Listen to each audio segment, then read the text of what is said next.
नमस्कार, मैं हूं अशोक वर्मा। आप देख रहे हैं टीवी20 न्यूज। टीवी20 न्यूज पर शुरू करते हैं आज का खबरों का सिलसिला। बने रहिए हमारे साथ।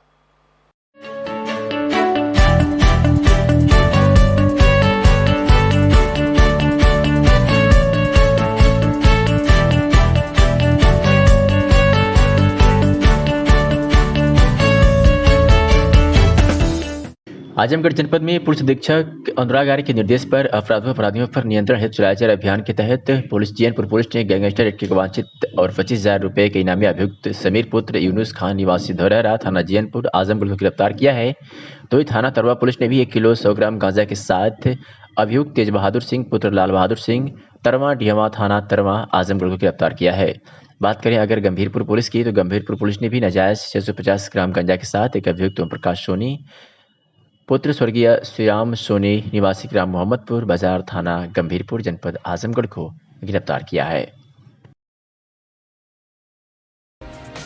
अपना दल एस की राष्ट्रीय अध्यक्षा अनुप्रिया पटेल की जनसभा 12 दिसंबर को सगड़ी विधानसभा के इंटर कॉलेज रामनगर कुकरौछी के मैदान में होनी है, जहां पर आज राम लखन पटेल आवास विकास प्राप्त राज्य मंत्री, दर्जा प्राप्त मंत्री व अपना दल एस के राष्ट्रीय प्रवक्ता राजेश पटेल ने सभा स्थल पर पहुंचकर तैयारियों का जायजा लिया। इस दौरान कार्यकर्ताओं के साथ बैठक भी की गई। बैठक में रणनीति बनाते हुए राष्ट्रीय प्रवक्ता ने कहा कि यह अपना दल एस के विजय संकल्प यात्रा की जनसभा है। इंटर कॉलेज रामनगर में 12 दिसंबर को जो होनी है, जिसके मुख्य अतिथि अनुप्रिया पटेल होंगी और 2022 विधानसभा चुनाव को लेकर पूरे प्रदेश में चुनाव लड़ने की तैयारी हो रही है और 200 विधानसभा में हम लोग चुनाव लड़ेंगे। अभी सीटों का निर्धारण नहीं हुआ है। और क्या कुछ कहा, सुनिए। सर, आज आप लोगों का आगमन था, क्या उद्देश्य रहा और इस मैदान पे क्या प्रोग्राम? हमारी पार्टी अपना दल एस की राष्ट्रीय अध्यक्ष केंद्रीय उद्योग एवं वाणिज्य राज्य मंत्री श्रीमती अनुप्रिया पटेल जी का कार्यक्रम इस मैदान में 12 दिसंबर को है। अभी हम लोग मंडलवार विधानसभा चुनाव के मद्देनज़र मंडलवार विजय संकल्प जनसभाएं कर रहे हैं। इसमें शुरुआत हमारी हुई थी बांदा के नरैनी से, इसके बाद बस्ती में हुआ, अयोध्या में हुआ, कुशीनगर में हुआ, 12 तारीख को यहाँ होना है, इसी मैदान में होना है। तो कार्यक्रम की तैयारी, मैदान, ये सब देखने के लिए रास्ता वगैरह सब इसी क्रम में हम लोग आए हैं ताकि रैली बिना किसी व्यवधान के शांतिपूर्ण तरीके से, भव्य तरीके से संपन्न हो जाए। 2022 विधानसभा को चुनाव को लेकर के कैसी तैयारी रहेगी? ये 2022 विधानसभा चुनाव की ही तैयारी है। सगड़ी की क्या स्थिति रहेगी सर? देखिए, सगड़ी हमारे लिए बहुत महत्वपूर्ण विधानसभा है और आप लोग जानते हैं कि हम लोग गठबंधन में हैं। अभी सीटों की प्रारंभिक तौर पर बातचीत हुई है, लेकिन फाइनल नहीं हुआ है। तो हमारा राष्ट्रीय नेतृत्व जब फाइनल कर लेगा कि हम लोगों को कौन कौन सीटें मिल रही हैं, उसके बाद फिर आप लोग को सीट भी बता दी जाएगी और प्रत्याशी भी। उम्मीदें होंगी आजमगढ़ के लिए कितनी सीट मिल सकती है सर? उम्मीदें तो हमको ये है कि हम देखिए 200 विधानसभा सीटों पर प्रभारी तैनात किए हैं कि संगठन वगैरह सब सही हो जाए।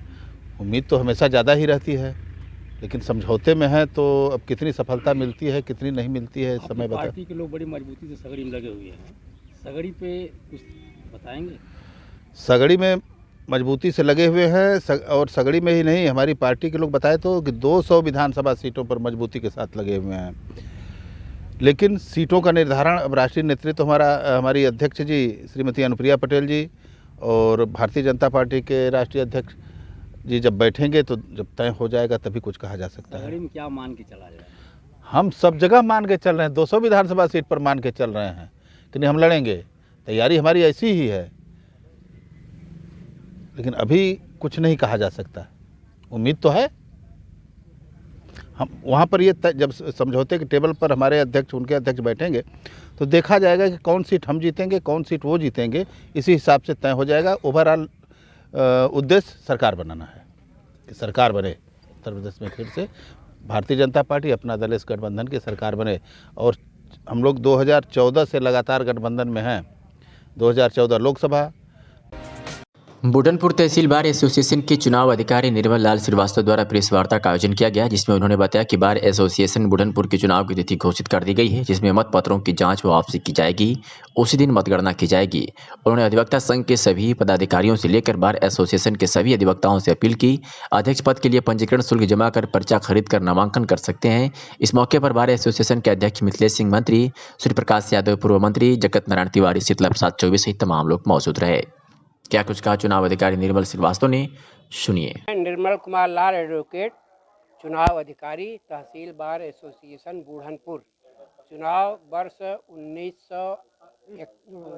2021-22 की घोषणा इस प्रकार से किया हूँ कि 14/12-21 को पर्चा दाखिला होगा, 2 बजे से 10 बजे से 2 बजे 14 को, हाँ 14 को, हाँ। और 15 दिसंबर 2021 को पर्चा वापसी एवं जांच होगा। मतपत्रों की जांच और हाँ, मतपत्रों की जांच एवं वापसी होगी। और 23 दिसंबर 2021 को हमारा चुनाव मतदान होगा। 23 को कितने बजे से? 10 बजे से 2 बजे तक। 10 बजे सुबह से, और उसी दिनांक में 2:30 बजे से मतगणना होगी जब तक समाप्त न हो जाए। उसी दिन शपथ ग्रहण भी है कि नहीं, शपथ ग्रहण बाद को किया।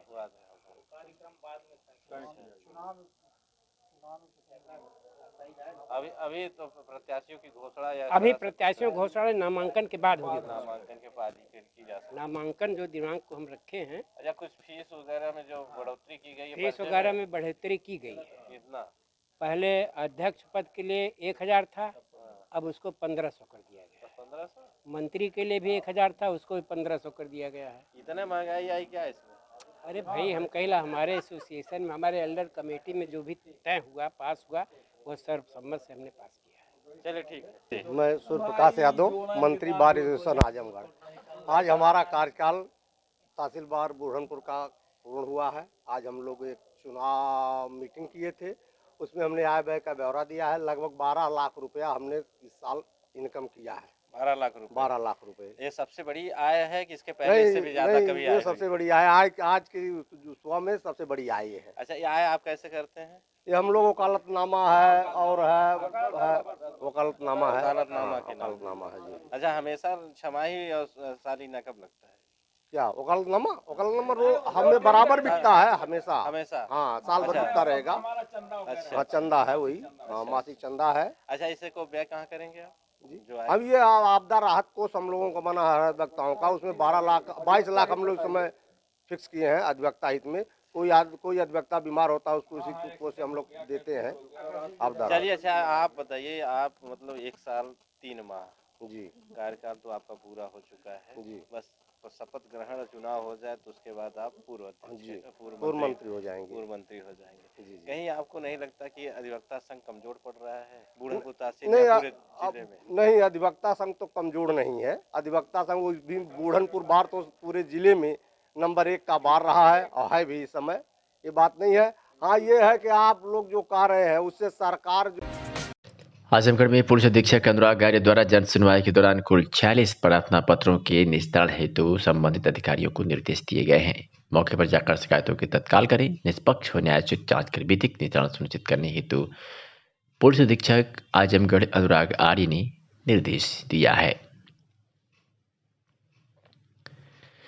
तो खबर आजमगढ़ से आपको दिखा रहे हैं, जहां तीसर तर्रार पुलिस अधीक्षक अनुराग आर्य ने अपनी जन सुनवाई के दौरान कुल 46 प्रार्थना पत्रों के निस्तारण हेतु संबंधित अधिकारियों को निर्देश दिए हैं और ये कहा है कि मौके पर जाकर शिकायतों के तत्काल निष्पक्ष और न्यायोचित जांच कर विधिक निस्तारण सुनिश्चित करें।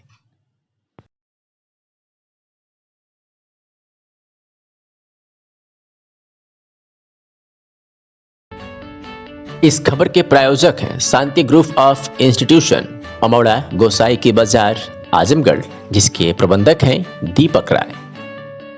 उप जिलाधिकारी सगड़ी के खिलाफ प्रभाषाओं का आंदोलन अभी चल ही रहा है। अधिवक्ता व लेखपाल के मध्य दिसंबर को शाम 5 बजे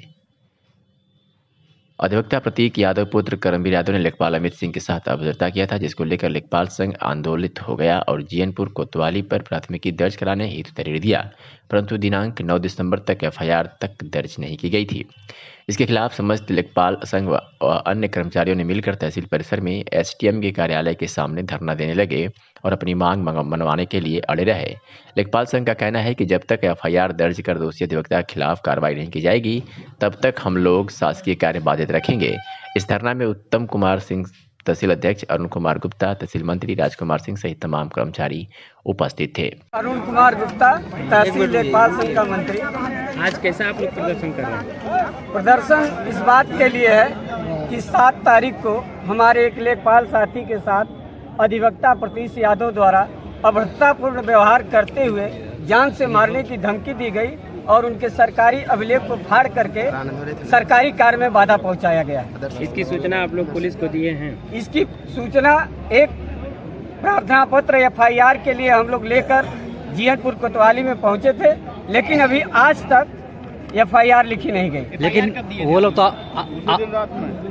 एफआईआर 7 तारीख को ही शाम को दिया गया। अधिवक्ताओं द्वारा भी लेखपाल के खिलाफ भी और जी हाँ, सुनने में आया है कि इन्होंने भी 8 तारीख को अपनी बैठक करके और प्रस्ताव के माध्यम से एक तहरीर जो है हमारे लेखपाल साथी के ऊपर झूठा आरोप लगाते हुए जीयनपुर कोतवाली में दिया गया है। इससे हमारा पूरा संघ आक्रोशित है और हमारे संघ के साथ साथ पूरा कर्मचारी मिनिस्ट्रियल संघ, अमीन संघ, सभी लोग हमारे साथ हैं और इसका जम के विरोध किया जाएगा और जिस प्रकार से होगा हमारे साथी को न्याय मिलना चाहिए। लेखपाल संघ जिंदाबाद, लेखपाल संघ जिंदाबाद, जिंदाबाद। आगे आप लोगों की क्या मांगे हैं? आगे मांग यही है कि फिलहाल तो हम लोगों ने यही प्रस्ताव बनाया है कि अधिवक्ता का कोई कार्य हम लोग नहीं करेंगे और ये भी एक मांग है कि जिस अधिवक्ता के साथ हमारे लेखपाल साथी के साथ अभद्रतापूर्ण व्यवहार किया गया है उसका जो लाइसेंस है वो निरस्त किया जाए और हमारा एफआईआर लिखा जाए और दोषियों के विरुद्ध कार्यवाही किया जाए। मेरा नाम मनीष कुमार है। मैं यहाँ पे राजस्व लिपिक और नायब नाजिर के पद पे कार्यरत हूँ। लेखपाल भाई संघ द्वारा अवगत कराया गया कि और मैंने कल अपने इंफॉर्मेशन ग्रुप पे भी देखा कि उस अधिवक्ता द्वारा जो खसरा होता है, मेन जो राजस्व का अभिलेख होता है, उसको फाड़ दिया गया और अभद्रता के साथ व्यवहार भी किया गया। इसके पहले भी उस अधिवक्ता द्वारा भूले का ऑफिस में कुछ लोगों के साथ अभद्रता का व्यवहार किया जाता रहा है, बार बार धमकी भी दी जाती है, तो यह गलत है। हमारा राजस्व परिवार एक परिवार है, परिवार की तरफ कोई भी उंगली उठाएगा तो हम बर्दाश्त नहीं करेंगे, चाहे कोई भी होगा। हम पे हमारी एक मांग है, उनकी पहले गिरफ्तारी हो और उनके खिलाफ एफआईआर तुरंत दर्ज किया जाए और गिरफ्तारी हो। आकर के जब तक वो गिरफ्तारी का हमें प्रमाण पत्र नहीं देंगे तब तक हमारा संघ लगा रहेगा और काम एकदम नहीं करेगा, अधिवक्ताओं का एकदम नहीं करेगा। उनकी तरफ से भी आप लोग के ऊपर एक आरोप लगा है कि आप लोग के द्वारा उनके साथ जो है मारपीट के ऐसा कुछ नहीं है, अभी तो झूठा आरोप लगा है। हमारे यहाँ नहीं, अधिवक्ता लोग आते हैं। मैं नहीं कहता कि अधिवक्ता सब लोग वैसे, अधिवक्ताओं में बहुत अधिवक्ता ऐसे हैं जो बड़े सम्मान के साथ मिलते हैं, हर चीज़ कहते हैं, लेकिन उनमें से ही 1-2 अधिवक्ता लोग हैं जो यह घिनौना कृत्य करते हैं जिससे उनका छवि धूमिल होता है, तो यह चीज़ अच्छी नहीं है। सर, आप लोग की लड़ाई कब तक जारी रहेगी? अब लड़ाई आगे तक चलती रहेगी। हमारा संघ जैसे कहेगा, अगर हमारे संघ की ज़रूरत पड़ेगी तो हमारा कलेक्ट्रेट मिनिस्ट्रियल संघ भी आने के लिए तैयार है। हमारा यह तहसील, मैं इस तहसील का मंत्री हूँ, मंत्री की हैसियत से बोल रहा हूँ। हमारे लेखपाल भाई, अमीन भाई लोगों ने साथ दिया, हमको भी बुलाया, हमको पता चला, हमारे तो इन्फॉर्मेशन ग्रुप पे पता चला था कि इन्होंने अभिलेख फाड़ दिया, अभिलेख फाड़ा हुआ देखा भी। तो हम आंदोलनरत रहेंगे जब तक कार्रवाई नहीं होगी या उनके खिलाफ वैधानिक कार्रवाई होनी चाहिए, तभी आंदोलनरत रुके।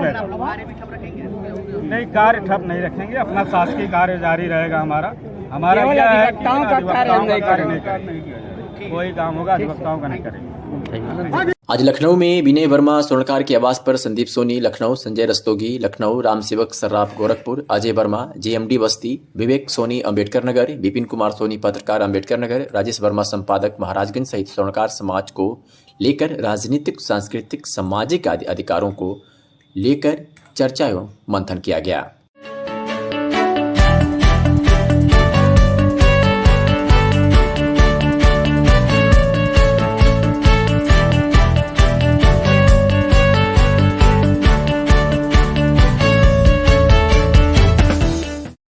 मिर्जापुर से खबर है, जहां पुलिस व स्वाट की संयुक्त टीम ने कुमैया जंगल मोहल्ले में हुई महिला की हत्या का खुलासा कर दिया है।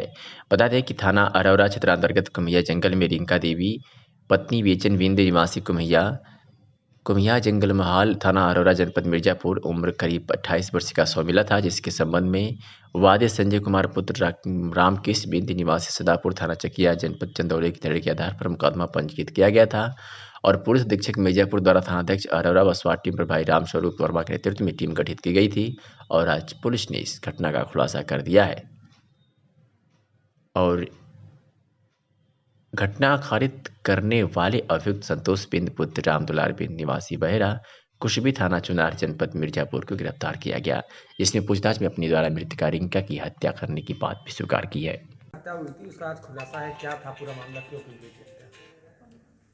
देखिए, तिलवा पहाड़ी पड़ती है थाना अरौरा जनपद मिर्ज़ापुर में।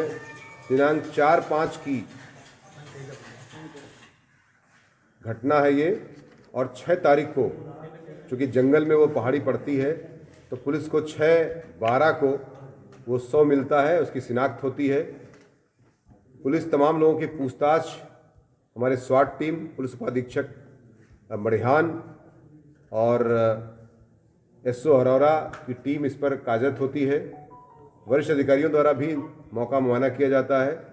तमाम तथ्यों के आधार पर ये संज्ञानित होता है कि उक्त महिला कमरिया की रहने वाली है, थाना अरौरा की, और वो अपने ही पड़ोस के गांव के किसी व्यक्ति से उसके प्रेम संबंध हो गए थे। उस प्रेम संबंधों के विवाद में वो व्यक्ति जो है कुछ उससे अपने आप को परेशान महसूस कर रहा था, जैसा कि उसने अपनी बयान में स्वीकारोक्ति किया है, और उसे पहाड़ी पर बुला करके सुबह 4 से 5 के बीच में उसको पहाड़ी पर बुलाया था उस तारीख को, 5 तारीख को, और वहीं पर उसकी गला दबाकर नाइत्तफाकी की वजह से उसकी हत्या कर दी है। और पुलिस इस पर जब 6/12 को उसको डेड बॉडी मिलती है तो उसकी शिनाख्त करने के बाद 302-201 IPC का अभियोग दर्ज करती है और पूछताछ के आधार पर ये संतोष बिंद को, जो अहेरा का रहने वाला है, थाना चुनार जनपद मिर्ज़ापुर का, वो करीब 32-33 साल का है, उसको गिरफ्तार करती है और वो अपने बयान में स्वीकार भी करता है तथा तदनुसार विधिक कार्रवाई करते हुए पुलिस 302-201 IPC के तहत अभियुक्त को जेल भेजने की कार्रवाई कर रही है। महिला पहले से शादीशुदा थी, इसका महिला विवाहित थी, उसका पति जो है बॉम्बे में काम करता है। क्या बच्चे हैं इसमें? इसके 3 बच्चे हैं और फिलहाल ये इशू बच्चों का नहीं है, इशू है कि हत्या की गई थी, जिसके आधार पर पुलिस ने उसको गिरफ्तार किया और कार्रवाई की जा रही है। आजमगढ़ में अखिलेश के किले को ध्वस्त करने के लिए बीजेपी ने खास रणनीति बनाई है। कासगंज, एटा, रोजाबाद और अय्या कन्नौज को तो फतह कर लिया है, इस बार आजमगढ़ लालगंज की बारी है। इसको भी इस बार ईश्वर के आशीर्वाद और जनता जनार्दन के सहयोग से फतह करेंगे। भाजपा के प्रदेश अध्यक्ष स्वतंत्र देव सिंह आजमगढ़ के गोपालपुर विधानसभा क्षेत्र के परशुरामपुर में जनसभा करने पहुंचे थे। स्वतंत्र देव ने अपने भाषण की शुरुआत देश के पहले CDS रहे विपिन रावत को याद कर श्रद्धांजलि देकर और 2 मिनट का मौन रखकर और मौजूद भीड़ को भी मौन रखने की अपील कर की। पूर्व प्रधानमंत्री अटल बिहारी वाजपेयी के किए गए तमाम कार्यों को याद किया। अटल जी के कार्यों को आगे बढ़ाने का कार्य मोदी और योगी कर रहे हैं। वही अखिलेश यादव पर निशाना साधते हुए कहा कि उन्होंने हिंदू मुस्लिमों को लड़ाने का काम किया, अब जनता उनके बहकावे में आने वाली नहीं है। और क्या कुछ कहा, सुनिए। वंदे मातरम बोलने में सर महसूस करते थे। वह स्वतंत्रता सेनानियों ने जो वंदे मातरम और भारत माता जय के नाम पर गले में फांसी का फंदा चूम लिया था, लोग धरती पर उतरते थे तो प्रधानमंत्री पता कहाँ खो जाता था, विश्व के धरती पर पता नहीं चलता था। आदरणीय मोदी जी अमेरिका से लेकर चाइना तक और विक्टोरिया महल में भी प्रवेश करते हैं तो 70 सालों बाद पहली बार वंदे मातरम और भारत माता का जय जयकार पूरी दुनिया की धरती पर होता है। ये हिंदुस्तान का सम्मान है भाई, हिंदुस्तान का सम्मान है। और इस देश के अंदर इन्हीं लोग जिनका आप नाम ले रहे हैं, जो ट्रस्ट चलाते हैं, सपा बसपा कांग्रेस, आप जो ट्रस्ट चलाते हैं, पार्टी नहीं चलाते हैं, ये लोग कहते थे राम मंदिर पर अस्पताल बना दिया जाए। आज उसी मंदिर के लिए जा रहे हैं मत्था टेकने के लिए, रात दिन लोग आ रहे हैं। ये देश का अपमान करते हैं, शंकराचार्य का अपमान करते हैं, भगवा का अपमान करते हैं और हिंदुस्तान का अपमान करते हैं, समाज का अपमान करते हैं, गरीब का अपमान करते हैं। ये कोई शासन थोड़ा चलाते हैं, ये ट्रस्ट चलाते हैं, लोकतंत्र चलाते हैं, अपमान करते हैं देश का। और इनका शासन तो आने ही, अब तो गए लद गए इनके दिन, दिखाई दे रहा है, इनको लग रहा है कि मैं मुख्यमंत्री बन गया, गए काम से। मतलब ये जब से हटे हैं, ये मुख्यमंत्री का सपना छोड़ ही नहीं पा रहे हैं, इनको लगता है मुख्यमंत्री ही हैं, इसलिए लद गए। कोरोना जैसे महामारी में एक दिन नहीं दिखाई दिए भाई।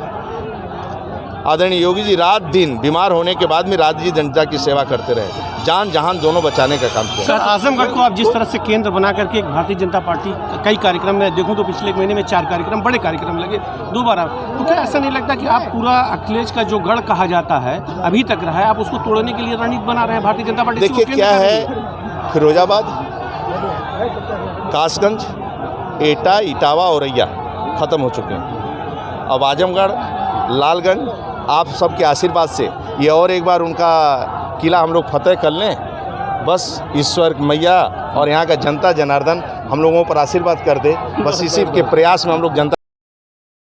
सर, आज स्वतंत्र जी का कार्यक्रम रहा और आप दावेदार हैं, तो क्या मुद्दे रहेंगे, आपके क्षेत्र में रहेंगे?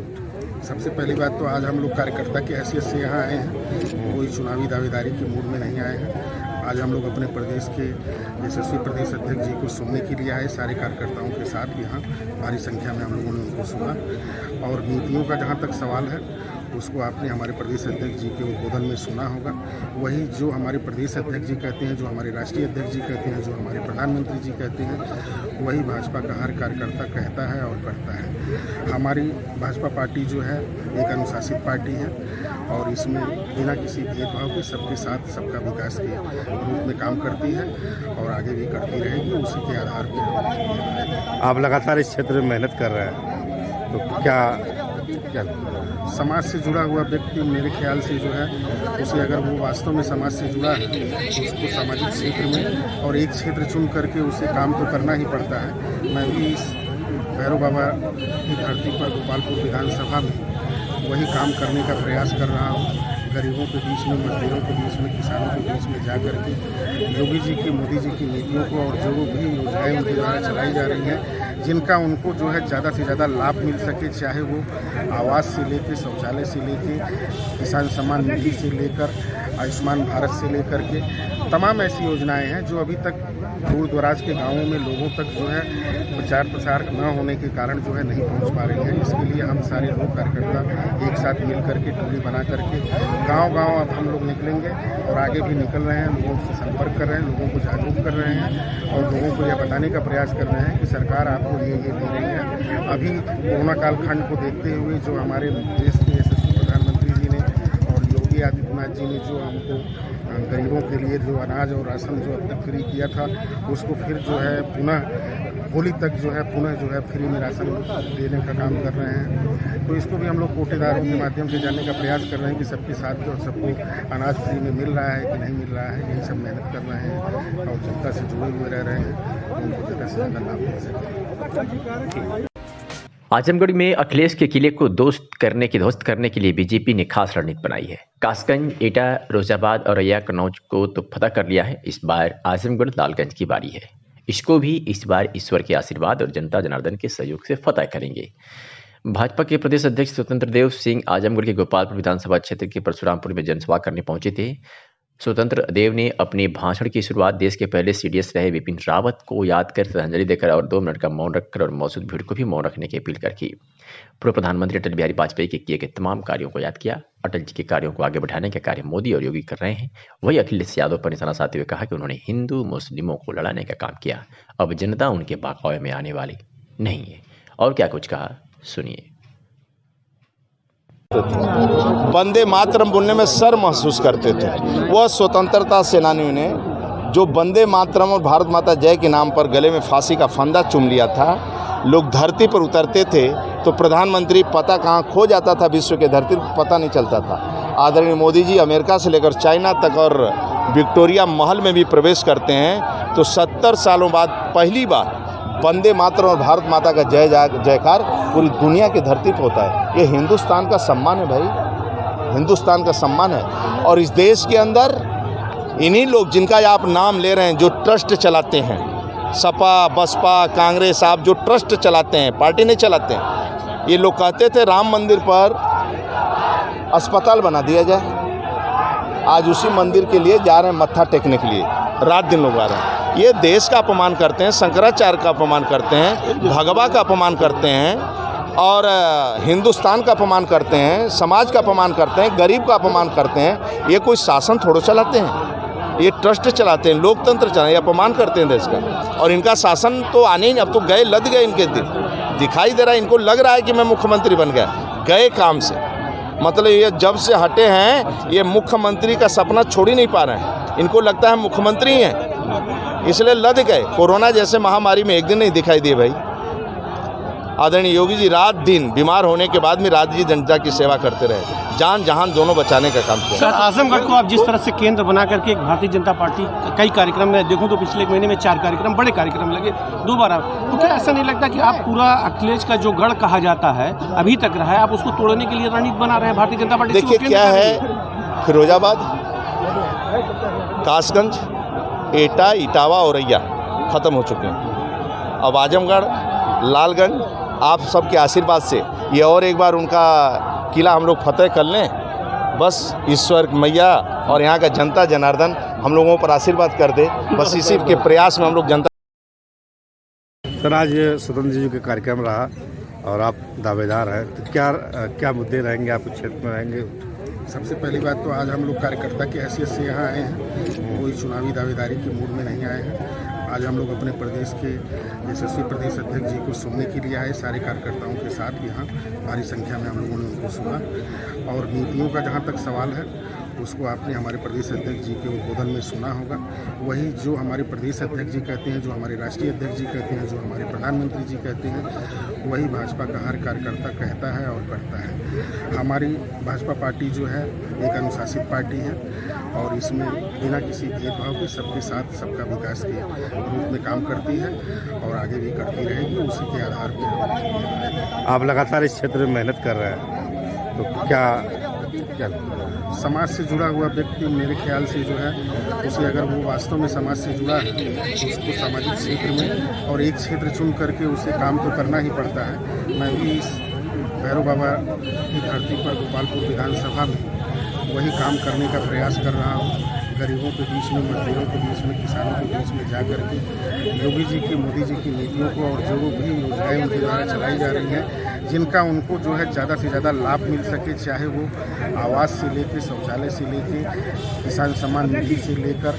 आयुष्मान भारत से लेकर के तमाम ऐसी योजनाएं हैं जो अभी तक दूर दराज के गाँवों में लोगों तक जो है प्रचार प्रसार न होने के कारण जो है नहीं पहुंच पा रही हैं। इसके लिए हम सारे लोग कार्यकर्ता एक साथ मिल करके टोली बना करके गांव-गांव अब हम लोग निकलेंगे और आगे भी निकल रहे हैं, लोगों से संपर्क कर रहे हैं, लोगों को जागरूक कर रहे हैं और लोगों को यह बताने का प्रयास कर रहे हैं कि सरकार आपको ये दे रही है। अभी कोरोना कालखंड को देखते हुए जो हमारे देश के यशस्वी प्रधानमंत्री जी ने और योगी आदित्यनाथ जी ने जो हमको गरीबों के लिए जो अनाज और राशन जो अब तक फ्री किया था उसको फिर जो है पुनः होली तक जो है पुनः जो है फ्री में राशन देने का काम कर रहे हैं। तो इसको भी हम लोग कोटेदारों के माध्यम से जानने का प्रयास कर रहे हैं कि सबके साथ और सबको अनाज फ्री में मिल रहा है कि नहीं मिल रहा है। यही सब मेहनत कर रहे हैं और जनता से जुड़े हुए रह रहे हैं तो उनको ज़्यादा से ज़्यादा लाभ मिल सके।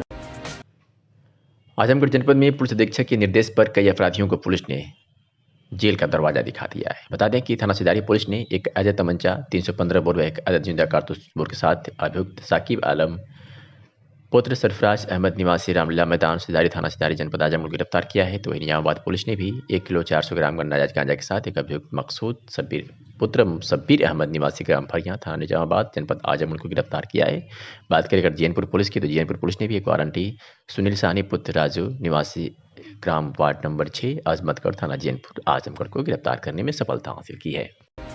आजमगढ़ जनपद के महाराजगंज थाना क्षेत्र के दीवारा कदीम नहरूमपुर गांव के समीप स्कूल जा रहे 12 वर्षीय छात्र की गन्ना लदे ट्रैक्टर ट्रॉली की चपेट में आने से मौत हो गई। जानकारी के अनुसार आपको बता दें कि स्थानीय थाना क्षेत्र के दीवारा जदीद गांव निवासी मिथिलेश यादव पुत्र कर्मराज यादव उम्र 12 वर्ष रोज की भांति गुरुवार सुबह लगभग 9:30 बजे घर से स्कूल जाने हेतु निकला।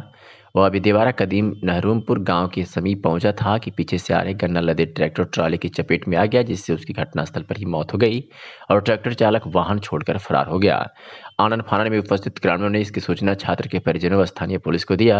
सूचना पर पाकर पहुंचे परिजनों में कोहराम मच गया और स्थानीय महाराजगंज थाने की पुलिस ने ट्रैक्टर ट्रॉली वाहन को कब्जे में लेकर जांच पड़ताल में जुट गई है और शव को कब्जे में लेकर पोस्टमार्टम हेतु भेज दिया है। प्रत्यक्षदर्शियों का कहना है कि सड़क दुर्घटना अतिक्रमण के चलते हुई यहाँ आसपास आए दिन काफी अतिक्रमण रहता है और संबंधित जिम्मेदार पूरी तरह मौन है। इसकी वजह से आज यहाँ एक बड़ी सड़क दुर्घटना हो गई। वही इस दुर्घटना के बाद मृतक छात्र के परिजनों में कोहराम मचा हुआ है और पूरा गांव शोकाकुल है। आगामी विधानसभा चुनाव के लिए नेताओं ने जनसंपर्क तेज कर दिया है। इसी कड़ी में गोपालपुर विधानसभा से टिकट की दावेदारी पेश करने वाले भाजपा नेता सत्येंद्र राय अपने समर्थकों के साथ प्रदेश अध्यक्ष की जनसभा में शिरकत किया। पत्रकारों से हुई बातचीत में उन्होंने गोपालपुर के सर्वांगीण विकास की बात की और मौका मिलने पर सेवा भाव से काम करने की भी बात कही है। परिचय सर। मेरा नाम सत्येंद्र राय है। मैं जिले में भारतीय जनता पार्टी में जिला उपाध्यक्ष। सर इधर विगत कई दिनों से मैं देख रहा हूँ, कई कह सकते हैं महीने भी कह सकते हैं कि आप गोपालपुर विधानसभा क्षेत्र से अपनी दावेदारी कर रहे हैं। इस संदर्भ में गोपालपुर विधानसभा क्षेत्र की समस्याओं को आपसे पूरी तरह से अवगत हैं सर आप? बिल्कुल अवगत हैं, क्योंकि गोपालपुर विधानसभा में एक भारतीय जनता पार्टी के मंडल के हिसाब से कप्तानगंज मंडल आता है। उस मंडल में कंदरापुर है बाजार। उस बाजार के इर्द गिर्द हम काफ़ी समय से और काफ़ी सक्रिय रहे हैं और हमारा जो है पुश्तैनी वहाँ पे जो है कर्मभूमि रही है, इसको हम लोग निरंतर आज भी जो है उसे देख रहे हैं। तो इस वजह से यहाँ के ज़्यादा से ज़्यादा लोगों से हम लोगों का आना जाना और लोगों से मिलना जुलना जो पुरानी है जो नए हैं। लेकिन राजनीतिक क्षेत्र में जब से समाज सेवा में आया हूँ तो मैंने गोपालपुर विधानसभा को ही चुना, क्योंकि कर्मभूमि यहाँ रही है तो लोगों से मिलना जुलना बराबर रहा है, तो हम यहाँ की कर्म। आजमगढ़ में मिशन शक्ति के अंतर्गत कार्यस्थल पर महिलाओं का लैंगिक उत्पीड़न अधिनियम 2013 को लागू करने के 8 वर्ष पूर्ण होने के उपलक्ष्य में लखनऊ स्थित संस्था association for advocacy and legal initiative आली के निदेशक रेणु मिश्रा द्वारा कार्यक्रम स्थल पर महिलाओं का लैंगिक उत्पीड़न अधिनियम 2013 के प्रावधानों के संबंध में मेगा जागरूकता कार्यक्रम को प्रोजेक्टर के माध्यम से जूप ऐप के द्वारा कलेक्ट्रेट सभागार में अपर जिलाधिकारी वित्तीराज आजाद भगत सिंह की उपस्थिति में आयोजित किया गया। निदेशक महिला कल्याण उत्तर प्रदेश लखनऊ मनोज कुमार राय ने बताया कि कार्यक्रम कार्यस्थल पर महिलाओं के लैंगिक उत्पीड़न से संबंधित मेगा जागरूकता कार्यक्रम महिलाओं का लैंगिक उत्पीड़न अधिनियम 2013 के 8 वर्ष पूर्ण होने पर मनाया जा रहा है। उन्होंने कहा कि कोई भी कानून अपने लक्ष्य पर तभी पहुंच सकता है जब समाज के सभी लोग कानून के प्रति जागरूक हो जाएं। उन्होंने समस्त विभागों से कहा कि अपने अपने कार्यालयों में महिलाओं के लैंगिक उत्पीड़न को रोकने के लिए कमेटी का गठन कर लिया जाए और कमेटी के माध्यम से लैंगिक उत्पीड़न के माध्यम से जो भी शिकायतें प्राप्त हो उसे प्राथमिकता के आधार पर निस्तारण कराएं। इस खबर के प्रायोजक हैं शांति ग्रुप ऑफ इंस्टीट्यूशन, अमौड़ा गोसाई की बाजार, आजमगढ़, जिसके प्रबंधक हैं दीपक राय। आजमगढ़ जिले के निजामाबाद थाना क्षेत्र के मुकुंदपुर गांव निवासी रुस्तम खान आज परिजनों संघ पुलिस अधीक्षक कार्यालय पहुंचे। उन्होंने पड़ोसी रिटायर्ड पुलिसकर्मी अब्दुल करीम के खिलाफ एक शिकायती प्रार्थना पत्र सौंपा। पत्रकारों से बातचीत में पीड़ित रुस्तम खान ने बताया कि उनके पड़ोसी अब्दुल करीम पुत्र अब्दुल्ला उत्तर प्रदेश पुलिस में सब इंस्पेक्टर पद से रिटायर्ड है, जो जबरन उनके घर में खिड़की और दरवाजा खोलकर अवैध रूप से कब्जा कर रहे हैं। उन्होंने कहा कि जब इसका विरोध उन्होंने किया तो वह उल्टा उन्हें फंसाने की नीयत से महिलाओं को आयकर थाने पर फर्जी एप्लीकेशन डाल रहे हैं और आज दिन उन्हें व उनके परिजनों को मानसिक रूप से प्रताड़ित कर उनके घर में दरवाजा और खिड़की खोल रहे हैं। पीड़ित का आरोप है कि उक्त जमीन का मामला दीवानी न्यायालय में विचाराधीन होने के बाद भी आरोपी अब्दुल करीम, इमरान व शहनवाज आज जबरन खिड़की और दरवाजा खोल रहे हैं। पीड़ित ने पुलिस अधीक्षक को ज्ञापन सौंपते हुए मामले में न्याय की गुहार लगाई है। क्या नाम है, कहाँ के? मेरा नाम रुस्तम खान है और मैं मुकुंदपुर थाना निजामाबाद का रहने वाला हूँ। क्या हुआ आप लोगों के साथ?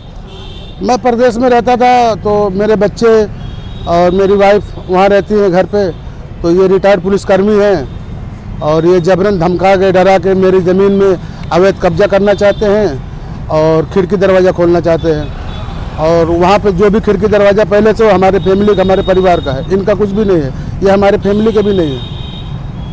मामला कोर्ट में भी है? मामला न्यायालय में है, लेकिन ये न्यायालय को कुछ समझ नहीं रहे हैं। ये ज़बरदस्ती पुलिस वाले ने आके रोक दिया, फिर भी ये ज़बरदस्ती अपना काम कर रहे हैं, खिड़की के लिए अपनी दीवार तोड़ रहे हैं। तो क्या चाहते हैं आप लोग? हम न्याय चाहते हैं। हम चाहते हैं कि जब तक न्याय ना मिले न्यायालय से, हमको मामला वहीं पर रुके रहे। न्यायालय जो फैसला करेगा वो माने, हम भी माने। आपके ऊपर आरोप लगा था कि आप लोगों ने तोड़फोड़ की? नहीं, हम लोगों ने तोड़फोड़ नहीं किया है। वो झूठ बोल के फंसा रहे हैं हमारे बच्चों को, हमारे भाइयों को फंसा रहे हैं। वो बहुत अपराधी टाइप के उनके बच्चे हैं, चोरियां करते हैं। हमको खुद डर है कि हमारे घर में वो लोग चोरी ना करें, और अपने घर के सारे सामान तोड़े हैं और ऊपर से हमारे ऊपर इल्ज़ाम लगा रहे हैं। अगर आपको यकीन ना हो तो हमारे गांव में जाके किसी से पूछ सकते हैं कि हमारे घर के बच्चे या हमारे भाई उनके घर में गए हैं या नहीं गए। और भी लोगों से उनका कुछ मामला इस तरीके से? पूरे गांव इनसे परेशान है। कोई भी गांव का आदमी से जाके अब्दुल करीम को पूछ लीजिए, हर आदमी उनसे परेशान है। ज़मीन भी अवैध कब्जा करते हैं। एक इमामबाड़े की ज़मीन है, उसको भी अवैध कब्जा करके उसमें ताला बंद करके रखे हैं। हम प्रशासन से गुहार लगाते हैं उसका भी ताला खुलवाया जाए। हर बंदा इनसे परेशान है। गांव का कोई भी आदमी इनसे खुश नहीं है। हमारे गांव में कभी पुलिस नहीं आती थी। जब से ये आए हैं गांव में रहने के लिए, रिटायर्ड हो गए, तब से हर 6 महीने पे पुलिस आते रहती है, कोई ना कोई केस खड़ा होता है। पुलिस सबकी सुरक्षा के लिए है। ये पुलिस पद से रिटायर हुए हैं। जब ये सर्विस में रहेंगे, पता नहीं कितने लोगों के साथ अन्याय किए होंगे, कितने लोगों के साथ शोषण किए होंगे। कम से कम इनको खुद अपनी उम्र का लिहाज करना चाहिए और लोगों के साथ न्याय करना चाहिए। एसपी साहब से क्या कहना है? एसपी साहब से हमारी गुहार है कि हमारे